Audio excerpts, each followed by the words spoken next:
Hello guys, welcome back on हमारा blogs YouTube channel. और अभी मैं खड़ा हूँ प्रयागराज संगम घाट पर। आप मेरे पीछे ये घाट देख सकते हैं। अगर आप प्रयागराज आ रहे हैं संगम में स्नान करने के लिए तो ये वीडियो सिर्फ आपके लिए है। और आज की इस वीडियो में हम आपको बताएंगे कि आप रेलवे स्टेशन से संगम कैसे पहुँचें और संगम में स्नान करने के बाद आप यहाँ के टूरिस्ट प्लेसेस को घूमने के लिए कैसे जा सकते हैं, कौन सा टूरिस्ट प्लेस आपको सबसे नज़दीक पड़ेगा। तो ये सारी जानकारी आज की इस वीडियो में हम कवर करेंगे। आप मेरे पीछे ये पूरा घाट देख सकते हैं। और वीडियो अगर आपको लास्ट में पसंद आती है, अगर ये वीडियो आपके 10% भी काम आती है तो आप हमारे चैनल को लाइक करें, शेयर करें एंड सब्सक्राइब करें। तो चलिए इस वीडियो को स्टार्ट करते हैं। तो अभी मैं आ चुका हूँ प्रयागराज के जंक्शन पे। जैसे कि आप किसी भी राज्य से आते हैं तो सबसे पहले आपको प्रयागराज जंक्शन पे ही उतरना पड़ेगा और रेलवे स्टेशन पे ही आपको इस तरह से पार्किंग की फैसिलिटी देखने को मिल जाएगी। रेलवे स्टेशन कितना सुंदर बनाया गया है। यहाँ पे लिखा है महाकुंभ 2025। रेलवे स्टेशन मेरे पीछे था, मैं रेलवे स्टेशन से आ गया हूँ। रेलवे स्टेशन के सामने से ही आपको इस तरह से ऑटो रिक्शा मिल जाएंगे।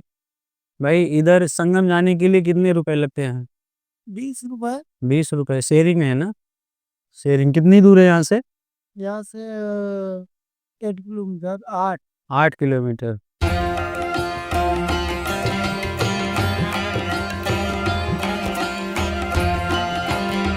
रेलवे स्टेशन से ऑटो वाले ने मुझे यहाँ पर ड्रॉप कर दिया। ये है मेन रास्ता जो कि रेलवे स्टेशन से आता है और इधर लोग जाते हैं और मुझे सड़क को पार करके उस तरफ जाना है। तो अब मैं चलता हूँ उस तरफ। रेलवे स्टेशन उतरने के बाद आपको आ जाना है यहाँ पे संगम घाट पर। संगम घाट पे आने के बाद आपको सबसे पहले स्नान करना है। स्नान करने के बाद अगर आप बोटिंग से, नाव से जाके पानी में मजा लेना चाहते हैं या फिर गंगा जी की सैर करना चाहते हैं या फिर त्रिवेणी देखना चाहते हैं, गंगा यमुना सरस्वती नदियों का यहाँ पे संगम होता है, अगर आप उसको देखना चाहते हैं तो उसके लिए आपको 50 रुपये पे करना पड़ेगा।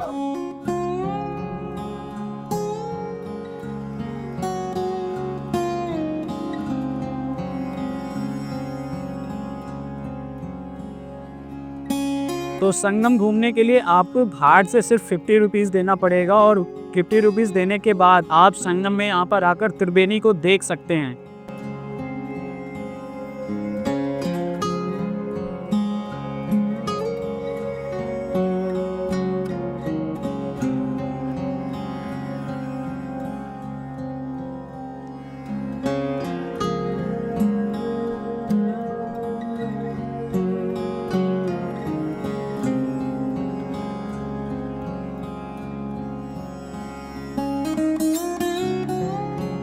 गंगा घाट पर अगर आप ऊँट की सवारी करना चाहते हैं तो उसके लिए आपको 50 रुपये पे करना पड़ेगा। अगर आप संगम में स्नान करने के लिए आते हैं तो यहाँ का रीति है, अगर आप संगम में स्नान करने के लिए आए हैं तो आपको बड़े हनुमान जी दर्शन करने के लिए ज़रूर जाना चाहिए। अगर आप संगम आने के बाद बड़े हनुमान जी का दर्शन करने के लिए नहीं जाते हैं तो आपका संगम में स्नान करना व्यर्थ है, क्योंकि यहाँ पर गंगा यमुना सरस्वती, गंगा जी खुद जाती हैं हनुमान जी के दर्शन करने के लिए सावन में।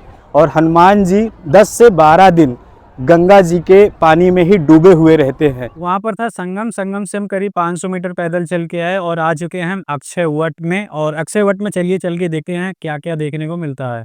तो ये है अक्षय वट जाने का अंदर।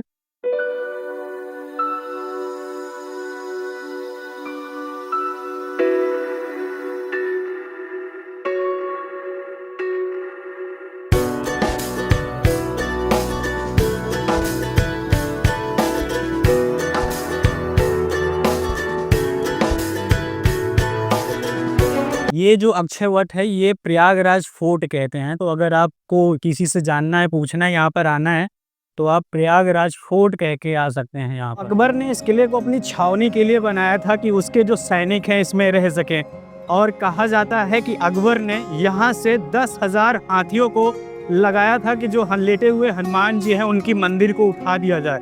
10,000 हाथी लेटे हुए हनुमान जी को उठाने के लिए इस फोर्ट से गए थे, लेकिन हनुमान जी का बाल भी बांका नहीं कर पाए। तो संगम में स्नान करने के बाद आपको आ जाना है अक्षय वट वृक्ष देखने के लिए प्रयागराज फोर्ट के अंदर, जिसे पहले अकबर फोर्ट कहते थे, आज वो हो चुका है इलाहाबाद फोर्ट। तो आप इसके अंदर आके यहाँ पे 2 वृक्ष हैं अक्षय वट के, जो कि 300 से 400 साल पुराने हैं और प्रभु श्री राम ने, माता सीता ने इस वृक्ष के नीचे 3 दिन तक विश्राम किया था और इसके बाद यहाँ से वो चले गए थे चित्रकूट।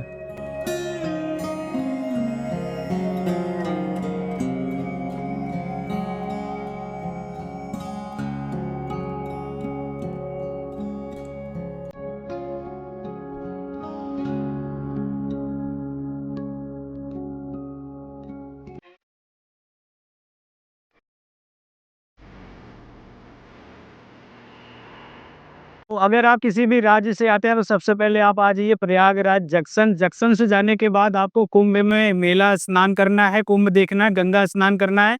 गंगा स्नान करने के बाद आपको आ जाना है प्रयागराज के ये फोर्ट में, और प्रयागराज के फोर्ट में आपको मिलेगा अक्षय वट वृक्ष देखने के लिए। तो अभी मैंने आपको अक्षय वट वृक्ष दिखाया और अभी आपको दिखाते हैं, यहाँ पर लिखा है अक्षय वट मंदिर पतालपुरी किला। तो वहां पर एक था अक्षय वट का वृक्ष और ये है पतालपुरी किला। तो चलिए अब आपको यहाँ पर दर्शन करवाते हैं। ये जो अक्षय वट का ये है पेड़, ये ओरिजिनल वाला है। मेरा यही ओरिजिनल है, यही वहाँ जाइए नीचे पले करता है क्यों आप सब ये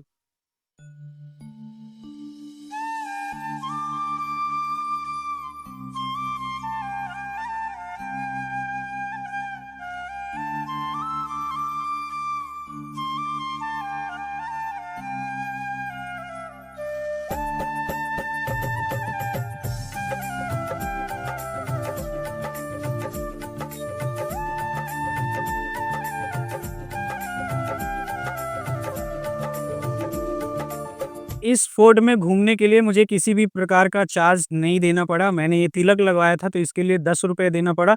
तो अभी तक संगम आने के लिए मुझे किसी भी प्रकार का पैसा नहीं के पे करना पड़ा। मैं रेलवे स्टेशन पे आया, वहाँ से मुझे 30 रुपये किराया देकर यहाँ तक आना पड़ा। उसके बाद अभी तक मैंने यहाँ पर किसी भी प्रकार का एक भी पैसा नहीं खर्च किया है। एक बार मैं आपको शुरू से सब रिपीट कर देता हूँ। पहले मैं आया रेलवे स्टेशन से गया संगम, वहाँ पे गया। वहाँ पर अगर आप स्नान करना चाहते हैं तो कर सकते हैं, मैं यहीं रहता हूँ, मैं घर से स्नान करके आया हूँ।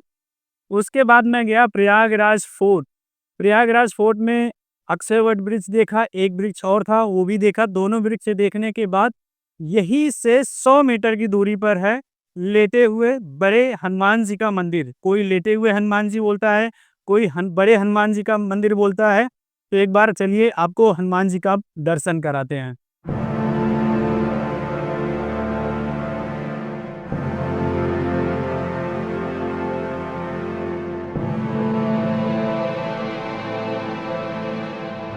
वहाँ पर गए थे अकबर फोर्ट में घूमने के लिए। अकबर फोर्ट में घूमने के बाद इस तरह से ये फोर्ट आप देख सकते हो, और इसी फोर्ट के किनारे चलते चलते आपको चलना है इस गेट के आगे। इस गेट के आगे आप जाएंगे तो यहाँ पर आपको बड़े हनुमान जी का मंदिर देखने को मिलेगा। बड़े हनुमान जी मंदिर में दर्शन करने के लिए यहाँ पर शूज स्टैंड कोई नहीं है। यहीं पर आम लोगों की तरह यहीं पर आपको शूज उतारना है, और शूज उतारने के बाद अब हम चलते हैं दर्शन करने के लिए। प्रयागराज में 4 बार आ चुका हूँ और संगम में 2 बार स्नान कर चुका हूँ, लेकिन हनुमान जी के मंदिर में आज पहली बार आ रहा हूँ और आज भी बहुत ज़्यादा भीड़ है यहाँ। दर्पण में सिया राम राम है, तू ही सिया का राम, राधा का तू ही श्याम, जन्मों जन्म का ये साथ है, मीरा का तू भजन भजते हरि पवन, तुलसी में भी लिखी ये बात है।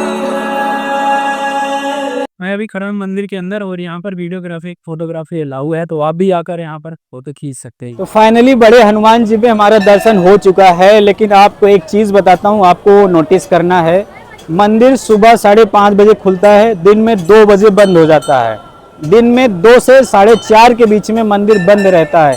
लेकिन अगर इस बीच आप दर्शन करने आएंगे तो आपको मंदिर के गर्भगृह तक नहीं जाने दिया जाएगा, आप ऊपर से ही दर्शन करके चले जाएंगे। इसलिए आप मेक श्योर 4:30 बजे के बाद शाम को आए दर्शन करने के लिए, रात के 10:30 बजे तक, या फिर उससे पहले सुबह 5:30 बजे से लेकर दिन में 2 बजे तक आए दर्शन करने के लिए। तो प्रशासन क्या कर रहा है, भीड़ को कंट्रोल करने के लिए मंदिर को 2 से 4 के बीच में भी दर्शन करवा रहा है। तो जिन लोगों को नहीं पता है ये बात आप ध्यान में रखना कि आपको 4:30 बजे के बाद या फिर 2 बजे से पहले दर्शन करने के लिए आना चाहिए।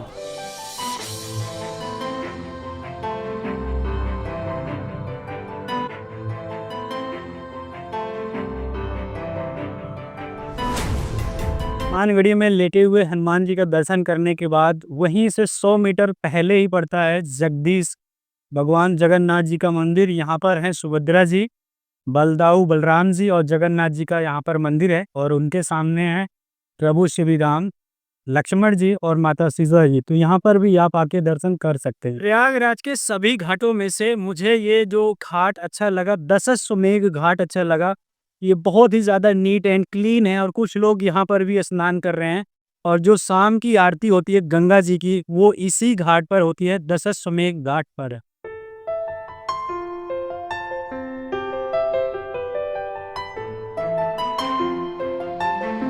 यहाँ पर आर्ट्स बनाए गए हैं लोगों द्वारा, सफाई कर्मियों द्वारा। उनको यहाँ पर संबोधन किया गया है, उनको यहाँ पर दिखाया गया है कि अगर आप घाट पर आते हैं तो स्वच्छता का जरूर ध्यान रखें आप।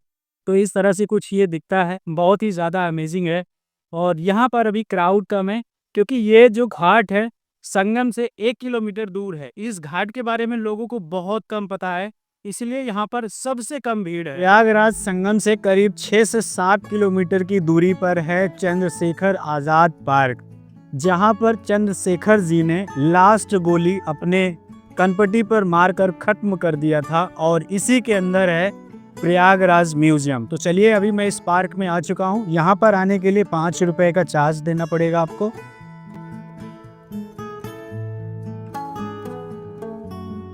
तो अभी आप मेरे पीछे देख सकते हैं, ये इलाहाबाद का म्यूजियम है। तो सबसे पहले गेट पर आपको 5 रुपए का टिकट लेना पड़ेगा। फिर अंदर आएंगे तो आपको सबसे पहले लाइब्रेरी, यहाँ पे जो म्यूजियम है उसको घूमने के लिए जाना पड़ेगा, और म्यूजियम का जो है 50 रुपये है। तो सबसे पहले मैं आपको लेके चलता हूँ म्यूजियम घुमाने के लिए।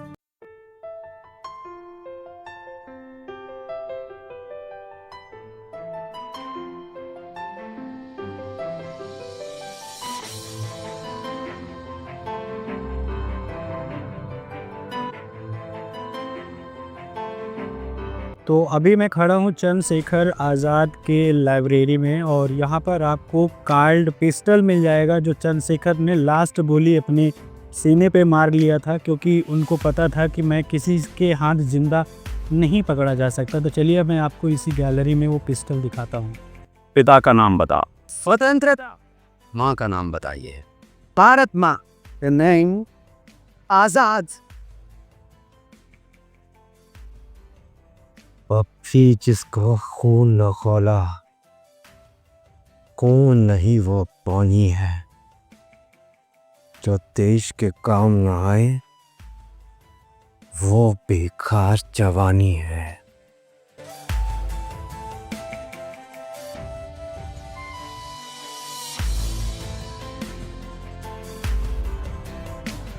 ओवरऑल संग्रहालय में आने का मतलब है कि अगर आप इसके अंदर आते हैं तो यहाँ पर आप कोई भी पुरानी चीज़ ढूंढ रहे हैं तो आपको इस पुस्तकालय संग्रहालय के अंदर, म्यूज़ियम के अंदर मिल जाएगा। अगर आप पत्थरों से रिलेटेड कोई चीज़ ढूंढ रहे हैं, या फिर चंद्रशेखर आज़ाद के बारे में कुछ जानना चाहते हैं, कुछ देखना चाहते हैं, या फिर किसी भी तरह की पुरानी टूटी फूटी मूर्तियाँ, कोई भी चीज़ देखना चाहते हैं, तो ओवरऑल सारी चीज़ें इस म्यूजियम में आपको मिल जाएंगी। तो इलाहाबाद म्यूजियम में गया, 50 रुपये जो था मेरे लिए, सिर्फ मैं कह सकता हूँ कि अगर 25 रुपीज़ होता उसका चार्ज तो ज़्यादा अच्छा होता। 50 रुपये उसके लिए ज़्यादा लगते हैं, 50 रुपये लायक मुझे नहीं लगता कि वो था। तो म्यूजियम देखने के बाद, जो म्यूजियम में मैंने आपको पिस्टल दिखाया था, कार्ड पिस्टल जिसे बोलते हैं, जिससे उन्होंने चंद्रशेखर आज़ाद ने गोली मारी थी अपने कनपट्टी पर, जिस लोकेशन पर गोली मारी थी, अब मैं लेकर चल रहा हूँ आपको वहाँ पर और दिखाता हूँ।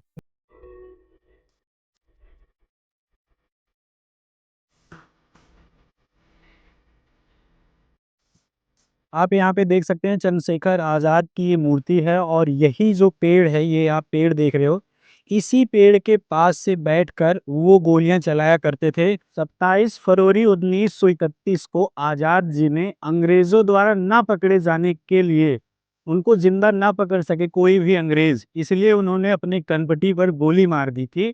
और जब उन्होंने गोली मारी थी तो अंग्रेज जब उनको देखने के लिए उनके पास गए थे, तो अंग्रेजों को लग रहा था कि ये एक लड़का आज़ाद नहीं है, बल्कि यहाँ पर काफ़ी सारे लोग हैं जो गोलियां चला रहे हैं।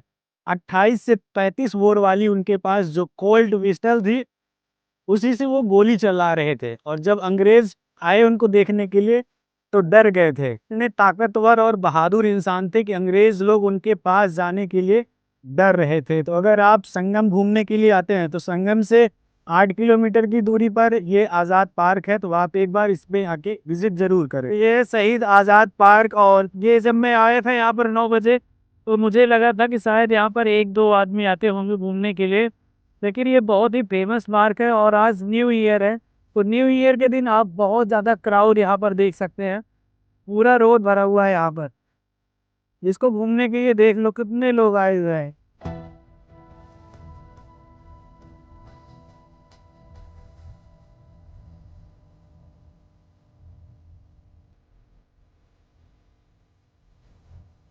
ये है अलोप शंकरी देवी जी का टेम्पल। अलोप शंकरी टेम्पल जाने के लिए अगर आप संगम आए हैं तो संगम से अलोप शंकरी जो मंदिर है वो 3 किलोमीटर है और नैनी ब्रिज से 1 किलोमीटर की दूरी पर है। तो ये शक्तिपीठ टेम्पल है अलोप शंकरी। तो आप यहाँ पर ऑटो रिक्शा के माध्यम से आप आ सकते हैं, जैसा कि आप मेरे पीछे देख सकते हैं, और 20 रुपये आपको सिर्फ किराया देना पड़ेगा।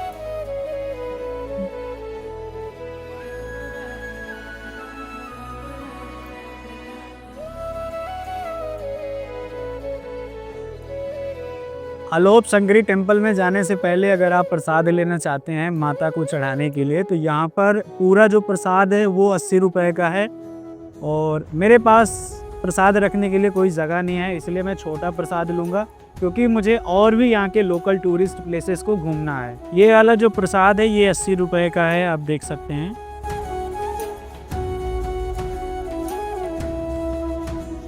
तो चलिए अब चलते हैं मंदिर में दर्शन करने के लिए। तो आप देख सकते हैं जो भी लोग मंदिर में दर्शन करने के लिए आते हैं शूज़ वगैरह सब यहीं उतार देते हैं। और यह है मंदिर का एंट्रेंस गेट। इस तरह से ये मंदिर का अंदर से दिखता है और यहाँ पर बहुत सारे भक्तगण जो हैं दर्शन कर रहे हैं। और यहीं पर है मंदिर का प्रवेश द्वार।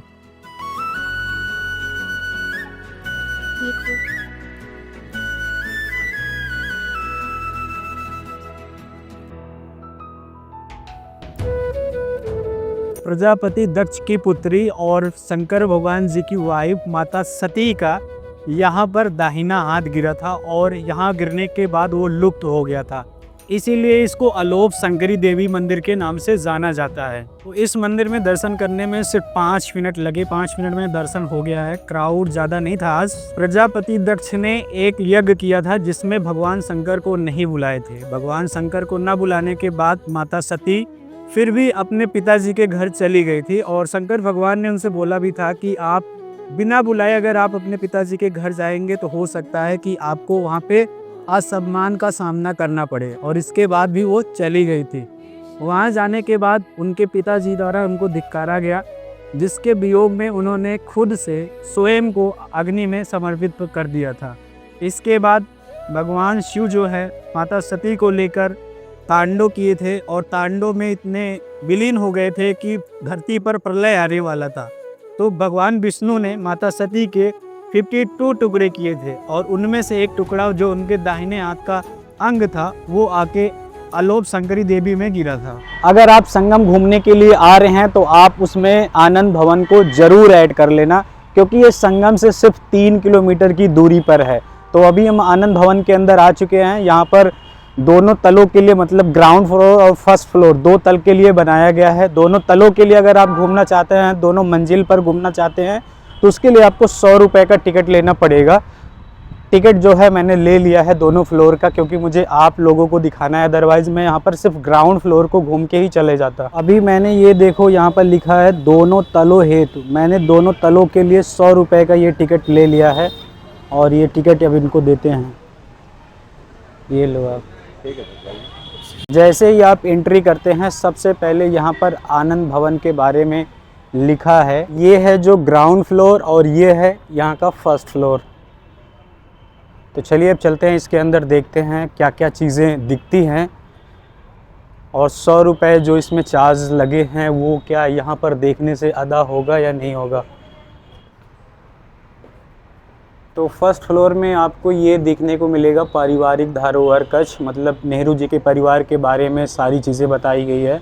और नेहरू जी का शयन कक्ष भी है वहाँ पर, नेहरू जी का प्रसाधन कक्ष है। तो इस तरह से गांधी जी के कक्ष और जहाँ से वो अक्सर ठहरते थे, तो ये सारी चीज़ें फर्स्ट फ्लोर में बताई गई हैं और फर्स्ट फ्लोर जाने का रास्ता इधर से है। तो अभी फर्स्ट फ्लोर पे मैं सिंगल आदमी हूँ और चल रहा हूँ, फर्स्ट फ्लोर पे चल रहा हूँ और चल के दिखाता हूँ कि वाकई में ये जो 100 रुपये का टिकट है आपके देखने लायक है या नहीं है। ये है पंडित मोतीलाल नेहरू का होम्योपैथिक बैग है और ये उनके सारे सामान हैं जिससे वो आयुर्वेदिक चीज़ों को बनाया करते हैं और अपने साथ लेके जाया करते थे। और ये है जिसमें वो दवाइयाँ वगैरह बनाते थे, ये सारी चीज़ें। और ये है स्पून जो उस समय ये खाया करते थे इन सब से। और ये नेहरू जी का कोट पैंट है, उन दिनों जो नेहरू जी पहना करते थे। तो काफ़ी सारे टूरिस्ट यहाँ पर विज़िट करने के लिए आते हैं। ये जो आप कारतूस देख रहे हैं ये पंडित जवाहरलाल नेहरू द्वारा जलियांवाला बाग हत्याकांड के स्थल से ये कारतूस इकट्ठा किया गया है और वहीं से एक गोली ये भी इकट्ठा की गई है। पंडित जवाहरलाल नेहरू इस तरह से एक भगवत गीता भी अपने साथ उस समय रखते थे। ये है पंडित जवाहरलाल नेहरू का शयन कक्ष, जहाँ पर वो आकर रहा करते थे। वहाँ पर उनकी खड़ाऊँ रखी गई है और भी सारी चीज़ें हैं। ये उनका रूम है प्रॉपर, यहाँ पर वो ऑफिस में बैठा करते थे, बातचीत किया करते थे।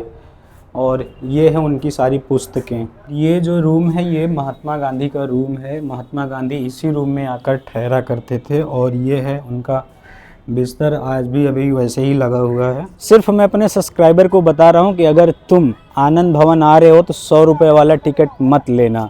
अगर आप मोतीलाल नेहरू गांधी जी के फैंस फॉलोइंग हो, अगर आप उनको फॉलो करते हो उनके आदर्शों को, तो आप यहाँ पर आके 100 रुपये वाला टिकट ले सकते हो और फर्स्ट फ्लोर वाला ले सकते हो। अदरवाइज़ यहाँ आने के बाद आपको सिर्फ 30 रुपये वाला ही ग्राउंड फ्लोर का टिकट लेना है। ये रास्ता जो जा रहा है आप इधर से देख सकते हो, ये जा रहा है जवाहरलाल नेहरू तारामंडल की तरफ। अब मैं आपको लेके चलता हूँ तारामंडल की तरफ। तो 100 रुपये तो दे दिया है, उसके बावजूद भी यहाँ पे जवाहर तारामंडल है। 3 फीट के ऊपर के जो भी बच्चे हैं उनका फुल टिकट लगेगा। अडल्ट के लिए 70 रुपीज़ सबके लिए है। और ये है शो टाइमिंग, सैटरडे संडे ये टाइमिंग चलता है। लंच ब्रेक भी यहाँ पर होता है। यहाँ पर जो आकाश में जो भी तारे हैं उनके बारे में एक शो चलता है। 70 रुपये का टिकट है। अगर आपको यहाँ पर कोई शो देखना है तो जो टाइमिंग मैंने बताई है उस टाइमिंग के अकॉर्डिंग आना, क्योंकि जो शो स्टार्ट हो जाता है तो वो फिर थोड़ी देर तक चलता है। तो आप यहाँ पे आओगे, अगर तारामंडल देखना है तो आपका समय भी वेस्ट होगा। अगर आप आनंद भवन के इतिहास के बारे में कुछ जानना चाहते हैं तो आप यहाँ पर आकर ये सारी चीज़ें देख सकते हैं। ये हमारे प्राइम मिनिस्टर, ये मुझे बहुत प्यारे प्राइम मिनिस्टर लगते हैं, बहुत ही अच्छे वाले प्राइम मिनिस्टर थे। आनंद भवन में इन दोनों प्लेसेस को घूमने के बाद अभी तक मुझे लग रहा है कि फर्स्ट फ्लोर का 30 रुपीज़ होना चाहिए था और ग्राउंड फ्लोर का भी 30 रुपीज़ होना चाहिए था। तो अब चल रहे हैं स्वराज भवन देखने के लिए और देखते हैं इसमें क्या क्या है। तो ये है इंदिरा गांधी जी की पालकी। ये एक मृत शरीर है। 1964 में इंदिरा गांधी राष्ट्रपति श्रीलंका के उनको देखने के लिए जब गई थी तो वहाँ पर ये फ़ोटो खिंचवाई गई थी। इंदिरा गांधी के बेटे राजीव गांधी की ये पिक्चर है 1944 की। तो ये है 1971 की पिक्चर। इंदिरा गांधी अपनी बड़ी बहू सोनिया गांधी जी के साथ हिमाचल प्रदेश में कुछ इस तरह से यादगार की पलें। तो ये गांधी जी का कमरा है और गांधी जी यहाँ पर बैठ के शुद्ध शाकाहारी खाना खाया करते थे। आनंद भवन जो है रिलेटेड है महात्मा गांधी से, पंडित जवाहरलाल नेहरू से, गांधी परिवार से रिलेटेड है ओवरऑल।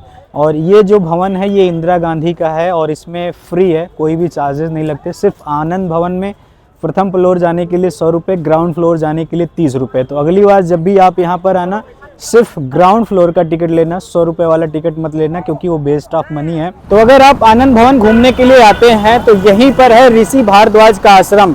तो मैं आपको सामने से दिखाता हूँ वहाँ पर गेट कहाँ है। वहाँ मेरे पीछे था आनंद भवन और इस गेट से हम जाएंगे ऋषि भारद्वाज के आश्रम में। तो चलिए यहाँ पर भी आपको दिखाते हैं।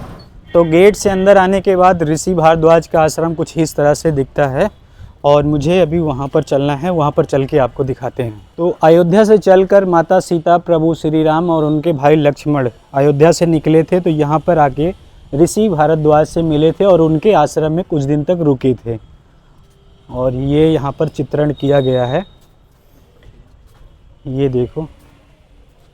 और ये ऋषि भारद्वाज इसी आश्रम में रहते थे, लोगों को शिक्षा और ज्ञान देते थे। आप इधर से जब एंट्री करते हैं तो इधर से आते ही जस्ट राइट साइड में ऋषि भारद्वाज आश्रम में जब आप यहाँ पर आते हैं तो यहाँ पर माँ पार्वती माँ काली का एक बहुत भव्य सुंदर तस्वीर है। तो अभी जो ये आप माँ काली का यहाँ पर आप साक्षात मूर्ति देख रहे हैं, यहाँ पर बताया जा रहा था कि जब महर्षि भारद्वाज इस आश्रम में आए थे तो ये जो मूर्ति है अपने आप उत्पन्न हुई है, ऑटोमेटिक यहाँ पर माँ काली का ये रूप विराजमान है। और ये जो माँ काली का रूप है, नीचे आप भगवान शिव जी को देख सकते हैं, ये उनका एकदम रौद्र रूप है। राक्षसों का वध करने के बाद जब माँ काली अपने क्रोध से किसी के बस में नहीं आ रही थी, उनके अंदर इतना क्रोध जा चुका था, राक्षसों को मारकर उन्होंने राक्षसों का इतना खून पी लिया था कि इस रूप में उनको शांत कर पाना बहुत ही ज़्यादा मुश्किल था। तो भगवान शंकर ने इनके नीचे लेट गए थे 100 बनकर, और माँ काली ने उनके ऊपर पैर रखा था, तब जाके इनका जो गुस्सा था माँ काली का वो जाके शांत हुआ था। तो यहाँ पर ये पहले तो आप देख लो, यहाँ पर ये शिवलिंग की पूजा हो रही है, पंचमुखी। यहाँ पर भी शिवलिंग है पंचमुखी। और ये है ऋषि भारद्वाज, जिनको भगवान शिव से शिक्षा मिली थी। भगवान शिव ने इनको जो वरदान दिया था उसको कोई काट नहीं सकता था। पूरे वर्ल्ड में भगवान शिव का वरदान दिया हुआ भारद्वाज को कोई भी काट नहीं सकता। तो अयोध्या से प्रभु श्री राम चलने के बाद यहाँ पर आए थे प्रयागराज में ऋषि भारद्वाज से मिलने के लिए। और ऋषि भारद्वाज जी ने इनको बताया था कि अगर आप प्रयाग में नहीं रह सकते, लेकिन अगर आप यहाँ से चित्रकूट जाते हैं तो वहाँ पर आपके रहने के लिए सारा प्रबंध कर दिया जाएगा। तो ये आश्रम पहले कैसे दिखता था मुझे इसके बारे में कोई आइडिया नहीं है, लेकिन अभी ये अंडर कंस्ट्रक्शन है। तो अभी आप यहाँ पर आ सकते हैं। यहाँ पर आने के लिए सिर्फ आपका 5 मिनट का समय लगेगा। यहाँ पर ज़्यादा भीड़ नहीं आती है और संगम से ये करीब 2 किलोमीटर की दूरी पर है। तो अगर आप यहाँ पे आना चाहते हैं तो यहाँ पे आने के लिए कोई भी पैसा नहीं लगता। आप एक बार आके इस आश्रम को देख सकते हैं, क्योंकि यहाँ पर प्रभु श्री राम माता सीता के साथ पधारे थे। तो ये है भारद्वाज पार्क। तो मैं अभी आ चुका हूँ भारद्वाज पार्क में, और ये भारद्वाज आश्रम से सिर्फ 50 मीटर पहले ही पड़ जाता है। तो आप यहाँ पे बाई वॉक आ सकते हैं। और चलिए एक बार इस पार्क को देख लेते हैं किस तरह से है ये पार्क, आने लायक है भी या नहीं। पार्क के मेन एंट्री पर इस तरह से ये सजाया गया है सुंदर सा। और यहाँ पर ये वाटरफॉल का पानी है। जैसे आप स्टेयर केस नहीं होता, उसी स्टेयर केस में इस पानी को यहाँ पर गिराया जा रहा है। रात में हो सकता है लाइट जले तो और अच्छा दिखे। और भारद्वाज पार्क के बगल में ही भारद्वाज की ये प्रतिमा है, और करीब 60 से 70 फीट की होगी। आनंद भवन और ऋषि भारद्वाज के टेम्पल पे घूमने के बाद वहाँ से हमने ये ऑटो रिक्शा लिया है। ऑटो रिक्शा से आप 10 रुपये देकर चुंगी पहुँच सकते हैं, और चुंगी पहुँचने के बाद फिर आप वहाँ से संगम की तरफ जा सकते हैं। प्रयागराज की इस जर्नी को मैं सोलो कर रहा हूँ, मेरे साथ कोई नहीं है। अभी मैं लेके चल रहा हूँ आपको नागवासुकी टेम्पल की तरफ। बड़े हनुमान जी का जहाँ से टेम्पल है वहाँ से ये मंदिर है करीब 2.5 किलोमीटर की दूरी पर। आप क्या कर सकते हैं, गंगा तट के किनारे आप किनारे होते होते आप नागवासुकी पैदल भी आ सकते हैं। वहीं अगर आप शेयरिंग ऑटो लेते हैं तो उसके लिए आपको 10 रुपये देना पड़ेगा। आप 10 रुपये देके शेयरिंग ऑटो से भी आ सकते हैं। और अभी मैं जल्द ही नागवासुकी पहुंचने वाला हूं। रास्ते में दशाश्वमेध घाट था जो कि मैंने आपको दिखा दिया है। नागवासुकी जाने के लिए ये अभी गेट बन रहा है, और इस तरह से जाते हैं नागवासुकी। अगर आप कुंभ में स्नान करने के लिए आ रहे हैं या फिर आप प्रयागराज कभी भी आ रहे हैं, तो ये जो 5 प्लेसेस मैंने आपको दिखाया, जिसमें पहले आपको रेलवे स्टेशन से उतरने के बाद संगम जाना है, उसके बगल में ही आपको कुंभ मेला देखने को मिल जाएगा, संगम में ही है। उसके बाद आप प्रयागराज फोर्ट जा सकते हैं, जहाँ पर आप अक्षय वट देख सकते हैं। वहाँ से निकलने के बाद आप जा सकते हैं हनुमान जी का दर्शन करने के लिए, और हनुमान जी का दर्शन करने के लिए आप नागवासुकी टेम्पल आ सकते हैं। तो नाग मतलब आप तो जानते ही हैं, वासुकी जो है वो शंकर भगवान के जो है गले में रहते हैं हमेशा, जिन्होंने समुद्र मंथन में शंकर भगवान जी का साथ दिया था, नाग वासुकी जी। तो चलिए अब चलते हैं दर्शन करने के लिए।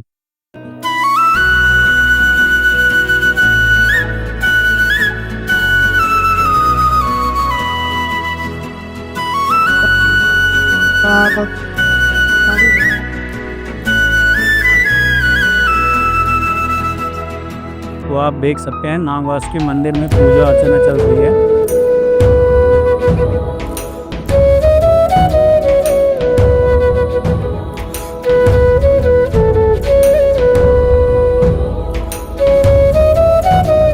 तो जैसा कि वीडियो में मैंने बताया कि नाग वासुकी ने अपना बहुत बड़ा योगदान दिया था रस्सी के रूप में। जब मंदरांचल पर्वत को नाग वासुकी को रस्सी बनाकर रगड़ा जा रहा था तो उन्होंने भगवान शिव से बोला कि मैं इसमें जो दर्द दुख बर्दाश्त करूंगा ये मेरे सब दूर हो जाएंगे। समुद्र मंथन होने के बाद अगर आप मुझे अपने गले में धारण कर लेंगे तो जो मेरी पीड़ा है प्रभु वो आप हर लेंगे। सेम चीज यहाँ पे भी लिखा गया है, मंदराचल पर्वत के बारे में बताया है। और इसमें कहा गया है कि गंगा जी का स्नान करने के बाद अगर आप नाग वासुकी का दर्शन करते हैं तो आपके सारे पाप महादेव हर लेते हैं। हर हर महादेव।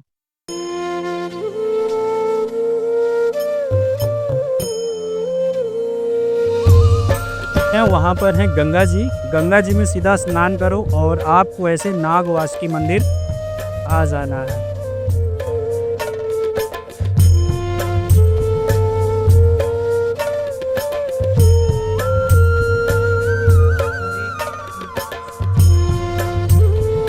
किसी से पूछ के आना पड़ेगा कि आपको शिवालय पार्क जाना है तो नैनी ब्रिज आ जाओगे, नैनी ब्रिज पर लाके आपको छोड़ देंगे और यहाँ से फिर हम लेके चलेंगे आपको शिवालय पार्क। तो अभी आप मेरे पीछे देख सकते हैं ये वाल्मीकि जी की प्रतिमा है और ये संगम में आपको बिल्कुल भी देखने को नहीं मिलेगा। आपको इसको देखने के लिए यहाँ पर आना पड़ेगा अरेल में।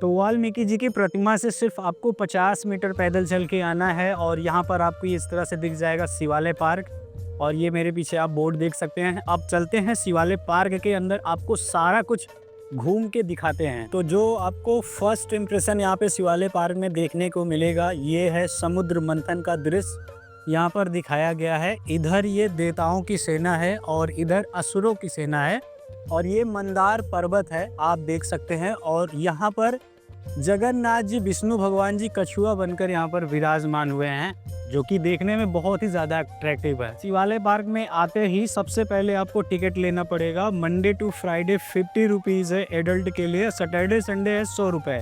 वहीं अगर सीनियर सिटीजन आते हैं तो उनके लिए 50 रुपये है सैटरडे संडे और प्लस मंडे टू फ्राइडे उनके लिए 30 रुपीज़ है। तो अभी 4 बजने वाले हैं और 4 बजे से मेरी जॉब है। मैं नाइट जॉब करता हूं और पार्ट टाइम दिन में ब्लॉगिंग करता हूं और मुझे 4 बजे फटाफट अब अपने घर पहुंचना है। तो जिन्होंने यहां तक आकर पूरी वीडियो को देखा, अगर ये वीडियो आपके 10% भी काम आता हो, आप हमारे चैनल को लाइक करें, शेयर करें, सब्सक्राइब करें। अगर आप लोग मुझे सब्सक्राइब करते हैं तो मैं फुल टाइम ट्रैवलर बन जाऊँगा और फिर मैं अपनी जॉब छोड़ दूंगा और आपको नए नए प्लेसेस पे नए नए लोगों के साथ दर्शन कराऊंगा।